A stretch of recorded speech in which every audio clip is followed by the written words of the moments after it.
c'est Crime Story, les rendez-vous d'Alfred Hitchcock racontés par Serge Sauvian. Aujourd'hui, le commencement de la fin d'Herbert Leslie Green.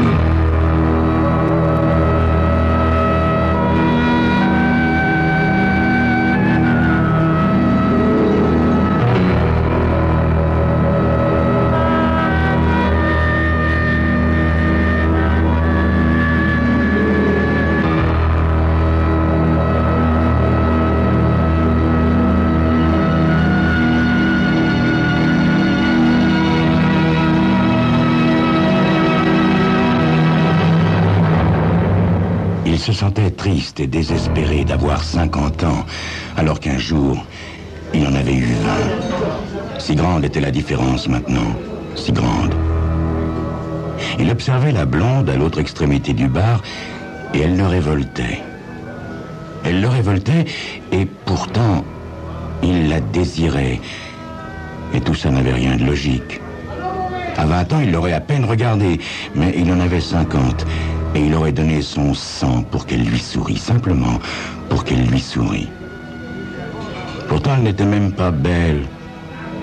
Son corps aux courbes généreuses était grand et mou. Sa chevelure était d'un blond pâle, presque blanc, et sa peau était rougie par le soleil. Elle était venue de la grande ville pour passer des vacances dans la petite station balnéaire. Assise sur son tabouret, elle dominait tout le bar du simple fait de sa présence. Son rire était perçant, sa voix forte. Un jukebox braillait derrière elle et ses mouvements étaient inconsciemment accordés à la musique bruyante qui en sortait. Elle n'était ici que depuis quelques jours. Lui était arrivé avec sa famille peu de temps avant elle. Il la voyait souvent car il fréquentait assidûment ce bar. Depuis le jour de son 50e anniversaire, ça faisait une semaine de cela, il s'était senti étrangement triste, déprimé, mélancolique. Il s'était observé et ce qu'il avait vu était terrible. Il était en train de mourir. Les années s'enfuyaient irrémédiablement. Sa femme, son fils, installés dans le bungalow de prix modique en haut de la rue, étaient pour lui des étrangers depuis qu'il avait 50 ans. Tant de choses avaient changé. Tant de choses. Il fumait, buvait et regardait la blonde avec ses piliers de bar agglutinés autour d'elle. C'était le milieu de la semaine et il y avait peu de consommateurs. Il la regardait attentivement et, bien sûr, elle s'en était aperçue. Elle gravitait autour des mâles attentifs avec un instinct sûr. Il pouvait voir qu'elle n'était pas jeune et, d'après son rire rauque, presque désespéré, il était évident qu'elle le savait également. Mais elle était plus jeune que lui et elle était nouvelle ici, rayonnante et vivante. Elle était le centre d'attraction du bar et les hommes qui s'y trouvaient s'agitaient autour d'elle, se pavanant en un ballet presque obscène. Il regardait. Il était révolté et cependant, il la désirait ardemment. Et elle était consciente de son désir. Finalement, elle descendit de son tabouret et quitta le bar pour aller aux toilettes pour dames. Elle passa près de lui et il put sentir son parfum agressif. Il la regarda dans les yeux et soutint son regard en souriant légèrement. Elle lui retourna son sourire et lorsqu'elle ressortit quelques instants plus tard, il était prêt à l'attaque. Vous devriez essayer les boissons de ce côté-ci, mademoiselle. Quoi? Les boissons de ce côté-ci. Qu'est-ce que ça veut dire, monsieur? Les boissons de ce côté-ci? Ça veut dire, permettez-moi de vous offrir un verre, mademoiselle. Pourquoi vous venez pas là-bas vous joindre au groupe?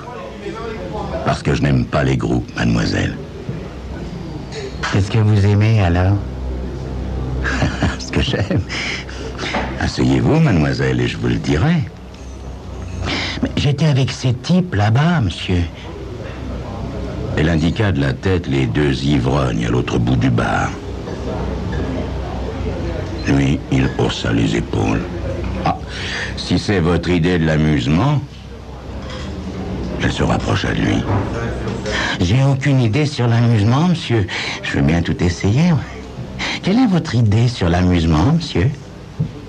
Eh bien, prendre un verre, pour commencer. Pour commencer quoi, monsieur? Asseyez-vous, mademoiselle, et puis nous verrons bien. Elle s'assit et il commanda un verre pour elle. La présence de la fille submergeait ses sens. Il lui était malaisé de parler, mais il devait parler. Il devait poursuivre la conversation, jouer le jeu. Vous êtes un véritable rayon de soleil pour cette boîte, vous savez? Bien sûr que je le sais. Bien sûr, vous le savez.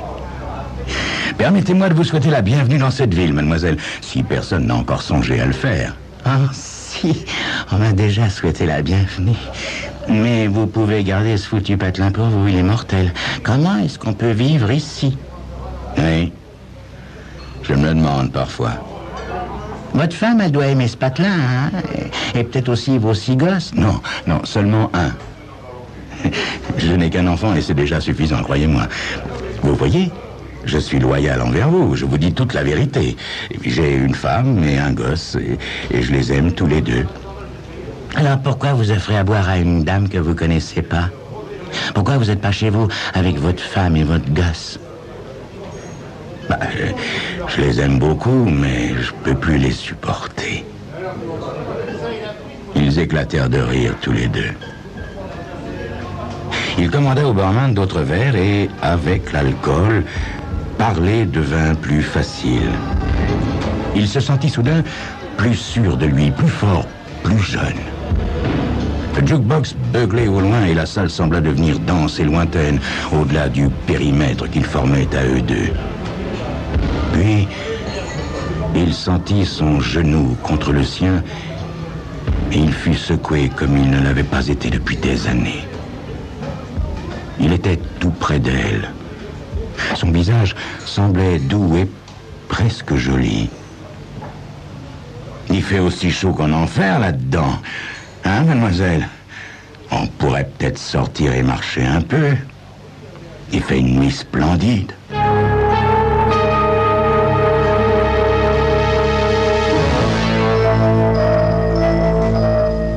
Marchez où, monsieur? Ses lèvres étaient rouges et humides. Eh ben, dehors. Sur la plage, peut-être, dans un endroit désert et dangereux où tout peut arriver. Vous voyez, mademoiselle, hein, je suis toujours loyal avec vous, hein. Tout peut arriver. Est-ce que c'est une promesse, monsieur? Ils rirent de nouveau, longtemps et bruyamment. À présent, c'étaient les autres qui les regardaient. Il se sentit plus grand et plus assuré, plus jeune aussi. Ouais, c'est une promesse, mademoiselle. Et il posa ses mains sur la cuisse à la chair molle. Elle parut fondre à ce contact. Ses yeux se troublèrent. Monsieur, vous pouvez acheter une bouteille de whisky? La pensée du budget de la maison, des chaussures pour son fils, traversa rapidement son esprit. Oui, je peux acheter n'importe quoi, mademoiselle. N'importe quoi. Vous venez?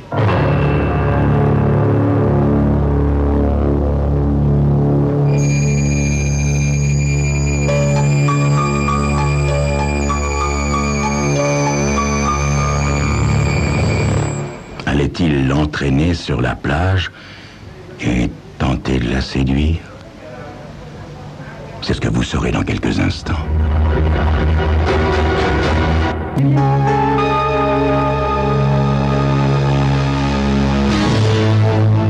Ils quittèrent le bar et marchèrent à pas lents le long du bord de mer.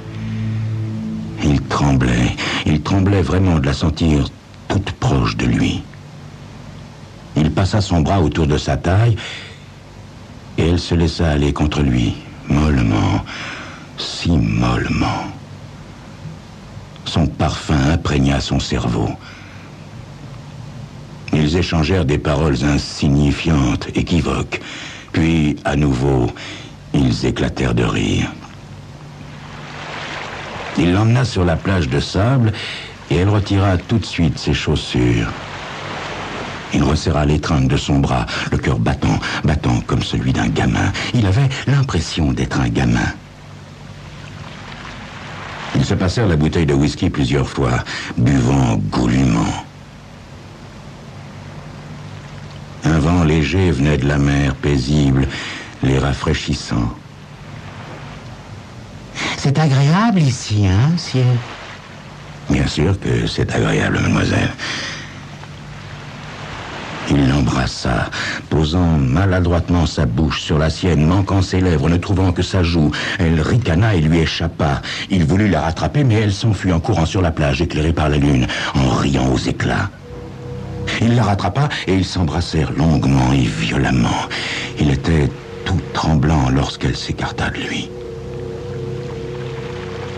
Il posa sa main sur ses seins et elle ricana de nouveau, se dégageant d'un mouvement brusque.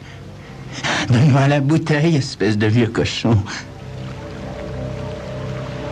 Il la regarda avaler le whisky, vit sa gorge remuer, sa poitrine se soulever.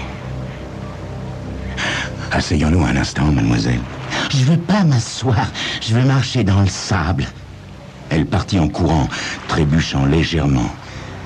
Il la suivit, les yeux fixés sur les rondeurs de son corps, sur sa peau claire et sur ses cheveux. Il réussit finalement à la rattraper et il l'attira vers lui. Sa bouche chercha la sienne, mais elle se refusa en se débattant. « Oh non, non, non !»« Venez, venez, ma belle, allez, asseyons-nous. »« Non, je veux pas. Je suis restée assise dans ce bon Dieu de bar toute la nuit, j'ai envie de bouger. Je suis pas venue ici pour m'asseoir. » Mais alors, pourquoi vous êtes venu, hein? Ben, vous avez dit que vous vouliez marcher, monsieur, alors marchons. Non, mais on peut s'asseoir un petit moment. Non, plus tard. On se reposera plus tard. Je veux marcher. Alors il la suivit. La plage était immense et déserte. Des groupes d'arbustes et des amas de rochers ponctuaient la vaste étendue blanche de sable. « Allez, mademoiselle, je vous en prie, asseyons-nous, asseyons-nous. » Bon, d'accord, on s'assoit. Tout son corps n'exprima qu'une grande moue maussade, alors qu'elle se laissait lourdement tomber à côté de lui. Bon, maintenant je suis assise, alors qu'est-ce qu'on fait? Il essaya de l'embrasser, mais elle le repoussa. « Oh, arrêtez, hein !» Mais qu'est-ce que vous voulez dire par arrêter, mademoiselle? Ben, je veux dire arrêtez. Vous vouliez qu'on s'asseye, ben, on est assis. Pourquoi êtes-vous fâchée, mademoiselle? Mais je suis pas fâché. Vous vouliez vous asseoir, et ben, on est assis, là. Mais je ne suis pas venu ici simplement pour m'asseoir, mademoiselle. Moi non plus. Mais je suis pas venu ici pour faire ce que vous avez en tête. Mais quel jeu jouez-vous, mademoiselle? Je joue aucun jeu. C'est vous qui jouez à un jeu, un sale jeu. Écoutez, mademoiselle, j'ai acheté une bouteille. Je vous ai jamais demandé d'acheter une bouteille. Mais si, vous m'avez demandé d'acheter une bouteille. Vous me traitez de menteuse? Je supporterai pas cette insulte. Il avala sa salive, malade de rage. Bon, très bien, mademoiselle. Je suis désolé, je ne vous ai pas traité de menteuse. Je suis désolé. Non, ça va, ça va. Ils étaient assis. Elle regardait d'un air serein vers la mer et il creusait des trous dans le sable entre ses pieds. Puis soudain, il prit sa main et posa un baiser rapide et violent sur celle-ci. Je pense qu'on ferait mieux de rentrer, monsieur. Elle voulut se lever, il la retint de force par la main. N'ayez pas peur, mademoiselle, n'ayez pas peur, restez un petit moment encore, juste un petit moment. Mais j'ai pas envie. Soudain, il l'entoura de ses bras et enfouit son visage contre sa gorge. Elle le repoussa. Arrêtez, arrêtez tout de suite. Allons, mademoiselle. N'agissez pas comme un animal. Oui, comme un animal. Vous pensez qu'à ça, vous autres? Mais pourquoi êtes-vous venue ici alors, mademoiselle? Parce que je pensais que j'aimerais ça. Vous saviez que j'essaierais, hein? Vous le saviez. Et vous aviez envie que je le fasse. Répondez. Peut-être qu'elle avait envie. Mais disons que j'ai changé d'avis. Elle se leva, secouant le sable de sa robe, réajustant ses vêtements. Vous avez changé d'avis, simplement, comme ça? Oui. Simplement, comme ça. Mais pour qui vous vous prenez, mon vieux, hein? Pour Paul Newman? Non, mademoiselle, je ne me prends pas pour Paul Newman. Oh, vous, les bons hommes, vous me tuez. J'essaye d'être agréable et tout de suite, vous commencez à vous faire des idées. Si vous avez envie de faire vos cochonneries, pourquoi vous rentrez pas chez vous les faire avec votre femme, hein? Il se leva, regardant fixement son visage lourd. Oh, vous pouvez me regarder? D'ailleurs, c'est tout ce que vous pourrez faire. Me regarder. Et posez pas vos mains sur moi. Espèce de putain, aboya-t-il. Mais qui vous êtes, vous, hein, pour me traiter de putain? Espèce de vieux dégénéré dégoûtant. Mais regardez-vous, où est-ce que vous avez été chercher que vous pourriez insulter une jeune fille aussi facilement? Regardez-vous, vous êtes vieux, gros et chauve. Un vieux, gros et chauve. Vieux salaud dégueulasse. Tu devrais être chez toi avec ta femme au lieu de traîner dans les bars à lorgner les jeunes filles. Vous êtes tous les mêmes, vous les bons hommes. Des vieux salauds. Une jeune fille peut même pas être gentille. Taisez-vous! Une jeune fille convenable n'est en sécurité nulle part. Elle doit se battre contre des animaux comme toi tout le temps. Je ne suis pas un animal, mademoiselle. Si t'es un animal, ta femme est probablement toute desséchée, hein? Soudain, il saisit son cou entre ses deux mains. Elle poussa un cri et ils luttèrent, tombant finalement sur le sable. Il sentit ses mains abandonner sa gorge et glisser lentement sur son corps mou. Espèce de salope! Salope! Au bout d'un moment, elle se mit à gémir. Alors, il oublia tout. Mais seulement pendant un instant. Un instant bref, violent, sauvage. Elle s'éloigna de lui en roulant sur le côté et se redressa lourdement, agitée de tremblements. Qu'est-ce que tu m'as fait, hein? Qu'est-ce que tu m'as fait, salaud? Je suis désolé, mademoiselle. Je suis désolé. Puis elle se leva en poussant des cris perçants. Tu m'as violé! Sale vieillard tout pourri! T'es qu'un vieillard tout pourri! Tu vas payer, je te jure que tu vas payer! Et elle partit en courant vers la promenade du bord de mer, en hurlant « On viole! On viole !» Il resta assis, seul, conscient du silence infini, lorsque la voix de la fille se fut effacée au loin. Il tenta désespérément de vomir, mais il n'y parvint pas. Alors il voulut pleurer, mais ça aussi lui fut impossible. Il n'arrivait à penser qu'à une seule chose avec une certaine clarté, aux chaussures qu'il avait promis d'acheter à son fils. Et de l'argent pour du whisky. La fille revint bientôt avec la police. Elle sanglotait maintenant avec un accablement qui fendait le cœur. Il fut mis debout violemment et l'un des policiers le frappa sur la bouche du revers de la main, disant d'une voix sifflante « Espèce de sale dégueulasse !» Les policiers l'emmenèrent sur la promenade du bord de mer, vers l'endroit où il y avait des lumières et la foule de curieux déjà attroupés, regardant avec les autres. La nouvelle fut vite transmise de bouche à oreille, et les badauds se mirent bientôt à l'injurier. Il traversa la foule, marchant tête baissée vers la voiture de police. La fille marchait derrière lui d'un pas chancelant, pleurant toute sa honte et son outrage. Et la foule, bien évidemment, lui accorda toute sa sympathie et sa compréhension. Pauvre fille, elle avait été violée. Violée, oui, madame. Sa vie était gâchée. Les curieux la regardèrent partir en secouant la tête et en murmurant. Puis, une vieille dame dit « Cette pauvre fille n'a vraiment pas de chance, vraiment. C'est la 4e fois que ça lui arrive, en un mois, au même endroit. Ah, ces hommes, tous des monstres.